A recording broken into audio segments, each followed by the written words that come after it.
இன்று நாம் இந்திய நேவியோட முழு அப்டேட்டையும் பார்ப்போம்.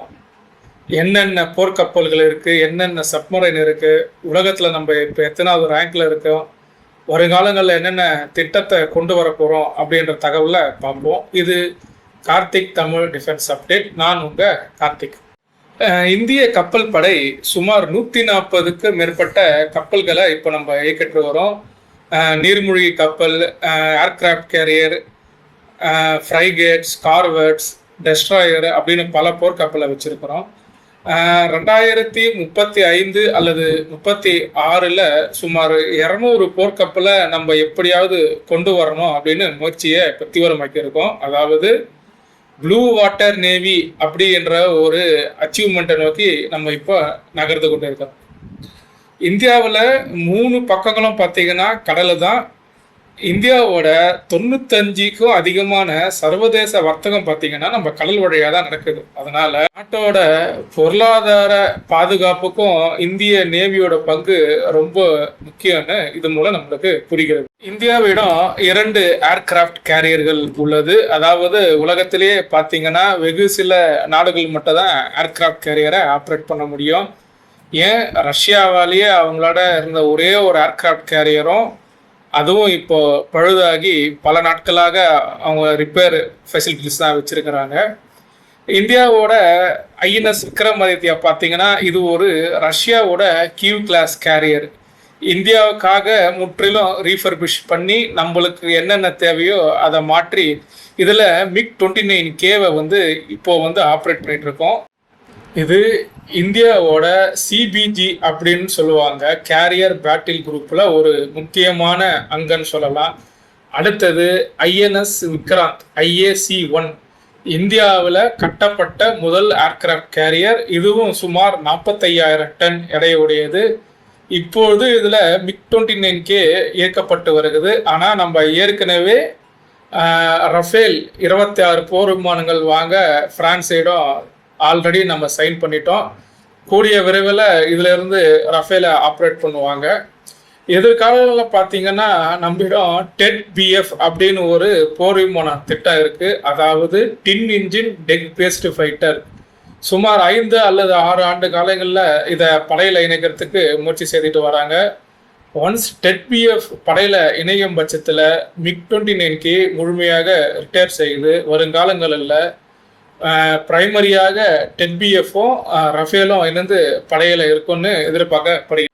இந்திய நேவி இப்போ ஒரு 2 ரெக்வஸ்ட்டை கொடுத்துருக்காங்க. அதாவது 3வது ஏர்கிராஃப்ட் கேரியர் உடனடி தேவை இருக்கிறதுனால IAC-2 அதாவது ஐஎன்எஸ் விக்ராந்தோட சேம் கேட்டகரி ஒரு ரிப்ளிகா வேண்டும் அப்படின்னு கேட்டிருக்கிறாங்க. காரணம், இதை ஒரு 6லிருந்து 8 வருடத்தில் நம்மளால் தயாரிக்க முடியும். ஆனால் ஒரிஜினல் பிளானான ஐஎன்எஸ் விஷால் அந்த ஏர்கிராஃப்டை பார்த்தீங்கன்னா கிட்டத்தட்ட 70,000 டன் கிளாஸ் அப்படின்னு சொல்லுவாங்க, சூப்பர் கேரியர் கிளாஸில் வரும். அந்த திட்டத்தை நம்மளுக்கு தயாரிக்கிறதுக்கு ஃபண்டும் நிறைய தேவைப்படும், காலமும் நிறைய தேவைப்படும். அதனால் நேவி என்ன சொல்கிறாங்கன்னா 3வது ஏர்கிராஃப்ட் கேரியர் உடனடி தேவைன்றதுனால ஐஎன்எஸ் விக்ராந்த் போலவே ஒரு ஏர்கிராஃப்ட் கேரியரை நம்ம இப்போ உடனடி தீர்வாக கட்டலாம் அப்படின்னு ஒரு முடிவு பண்ணியிருக்கிறாங்க. இது நம்ம டெஸ்ட்ராயர் அப்புறம் ஃப்ரைகேட்ஸை பார்ப்போம். நம்மளிடம் பிரைமரியாக பார்த்தீங்கன்னா 3 வகையான டெஸ்ட்ராயர் இருக்குது.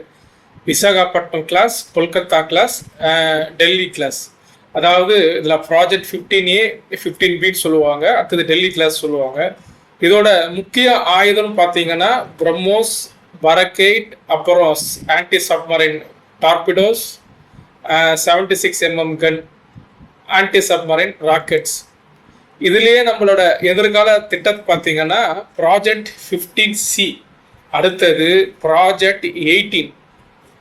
ஃப்ரைகேட்ஸில் பார்த்தீங்கன்னா நம்மளிடம் ப்ரைமரியாக பார்த்தீங்கன்னா 3 கிளாஸ் இருக்குது. தல்வார் கிளாஸில் கிட்டத்தட்ட 7 போர்க்கப்பல் இருக்குது. இதில் பெரும்பாலும் ரஷ்ய உதவியோட நம்ம இந்த போர்க்கப்பலை தயாரிச்சிருக்கோம். அடுத்தது ஷிவாலி கிளாஸ், அடுத்தது ப்ராஜெக்ட் 17A. சமீபத்தில் ஐஎன்எஸ் மகேந்திரகிரி என்ற ஒரு புதிய ஸ்டெல்த் ஃப்ரைகேட்டை நம்ம சேவையில் இணைச்சிருக்கோம். இதில் பார்த்தீங்கன்னா பிரம்மோஸ் பரக் 8 பார்த்தீங்கன்னா பிரைமரி வெப்பனாக இருக்கும். ஹம்சா சோனார் என்ற ஒரு நேவி தொழில்நுட்பத்தையும் நம்ம இதில் பயன்படுத்தி இருக்கோம். அடுத்தது நம்ம கடற்படையோட கார்வெட் அப்படின்றத பற்றி பார்க்க போகிறோம். கார்வெட் என்பது ஒரு சிறிய வகை போர்க்கப்பல்னு சொல்லலாம். அதாவது டெஸ்ட்ராயரை விட சின்னது, ஃப்ரைகேட்டை விடவும் சின்னது. ஆனால் ஏவுகணை, ரேடார், டார்பீடோ, பீரங்கி, ஹெலிகாப்டர் ஹேங்கர் போன்ற எல்லா அட்வான்ஸ்டு ஃபீச்சரோட இருக்கும். பெரும்பாலும் இதை பார்த்தீங்கன்னா 2 வகையாக பயன்படுத்துவாங்க. ஒன்று வந்து ஆன்டி சப்மரைன் ரோல் ASW அப்படின்னு சொல்லுவாங்க. அடுத்தது வந்து மிசைல் கார்வெட் அப்படின்னு சொல்லுவாங்க. சில சமயம் இதை வந்து பேட்ரோல் போட்டாவோ நம்ம வந்து பயன்படுத்துவாங்க.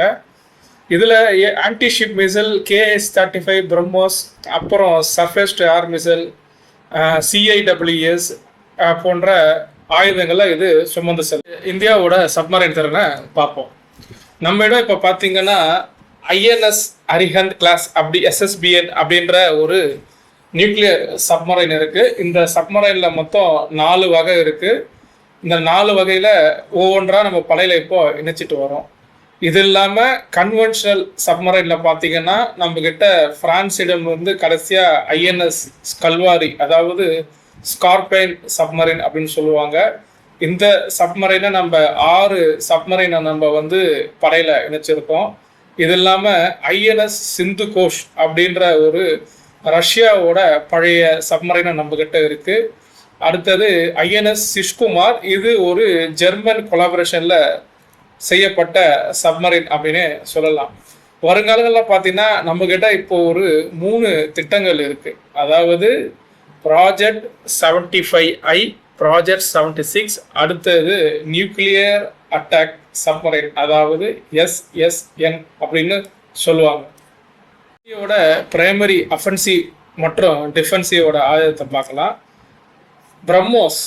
பிரம்மோஸ் பார்த்தீங்கன்னா நம்மக்கிட்ட 300லேருந்து 800 கிலோமீட்டர் ரேஞ்ச் வரைக்கும் வச்சுருக்கோம். இதை வந்து நம்ம அஃபென்சிவ்காக யூஸ் பண்ணிகிட்டு இருக்கிறோம்.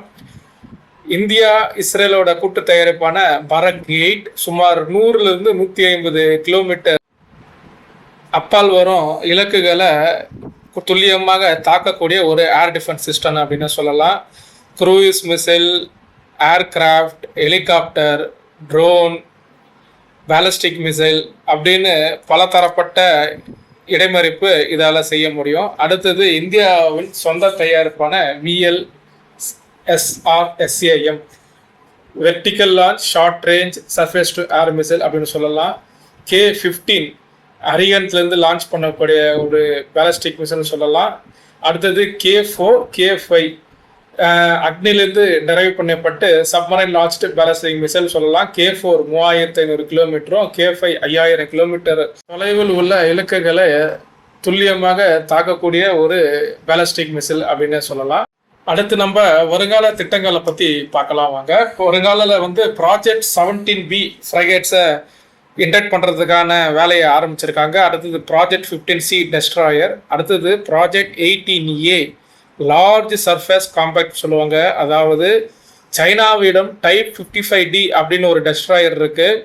அமெரிக்காவிடம் ஏர்லேக் பர்க் கிளாஸ் டெஸ்ட்ராயர் அப்படின்னு இருக்குது. இந்த டெஸ்ட்ராயரோட ஸ்பெஷாலிட்டி என்னன்னா, ஒவ்வொரு டெஸ்ட்ராயர்லையும் 100க்கு மேலே வெர்டிக்கல் செல்ஸ் அப்படின்னு இருக்கும். அதாவது இது எல்லாமே பார்த்தீங்கன்னா அவங்க நாட்டை விட்டு மற்ற நாடுகளுக்கு சென்று தாக்குதல் அளவுக்கு அவங்க ஆயுதங்களை அதில் நிறைய ஸ்டோர் பண்ணி வச்சுருப்பாங்க. பெரும்பாலும் நம்மிடம் இருக்கும் டெஸ்ட்ராயர் ஃப்ரைகேட்ஸில் பார்த்தீங்கன்னா ஒரு குறிப்பிட்ட அளவே நம்மளால் வெப்பன்ஸ் எடுத்துகிட்டு போக முடியும். ப்ராஜெக்ட் 15B 15A டெஸ்ட்ராயரில் பார்த்தீங்கன்னா நம்மளால் 16லேருந்து 18 பிரம்மோஸ்கள் மட்டுமே எடுத்துகிட்டு போக முடியும். 32 VLSAM சொல்லுவாங்க. அதாவது பரக் 8 அப்படி அல்லது VLSAM எடுத்துகிட்டு போக 32 வெர்டிக்கல் செல் மட்டுமே இருக்குது. ஆனால் ப்ராஜெக்ட் 18 டெஸ்ட்ராயரில் கிட்டத்தட்ட நம்மிடம் 140 வெர்டிக்கல் செல் அப்படின்னு எடுத்துகிட்டு போக முடியும் அளவுக்கு அவங்க அதை டிசைன் பண்ணி தயாரிச்சிட்டு இருக்கிறாங்க. அது இல்லாமல் ப்ராஜெக்ட் 75I சப்மரின் ஆல்மோஸ்ட் ஜெர்மனியிடம் இந்த டீல் சைன் ஆகிற கண்டிஷனில் இருக்குது. அடுத்த 4 அல்லது 5 ஆண்டுகளில் முதல் 2 சப்மரின் நம்ம எதிர்பார்க்கலாம். இன்றைய காலகட்டத்தில் ஏர்ஃபோர்ஸ் தரப்படையில் நேவிக்கு எந்த அளவுக்கு முக்கியத்துவம் இருக்குன்னு நம்ம இப்போ பார்த்துட்டு இருக்கிறோம். ஒரு நாட்டோட கடல் வழி வாணிகம் மட்டும் இல்லை, ஆன்டி பைரசி ரோல் மற்றும் மற்ற நாடுகளோட கப்பல்களில் ஏதாவது விபத்து அப்படின்னா ஒரு நேவியோட ரோல் வந்து ரொம்ப முக்கியம். அதுலேயும் பார்த்தீங்கன்னா இப்போ ட்ரோனில் நேவியும் உள்ள களத்தில் இறங்க ஆரம்பிச்சிருக்காங்க. அன்மேன்ட் சர்ஃபேஸ் அப்படின்னு சொல்லுவாங்க, அட்டானமஸ் நேவல் வேர்ஃபேர்னு சொல்லுவாங்க. இந்தியாவில் இப்போ இன்டகிரேட்டட் கேரியர் பேட்டில் குரூப்பை உருவாக்கவும் நிறைய ஆரம்பிச்சிருக்காங்க.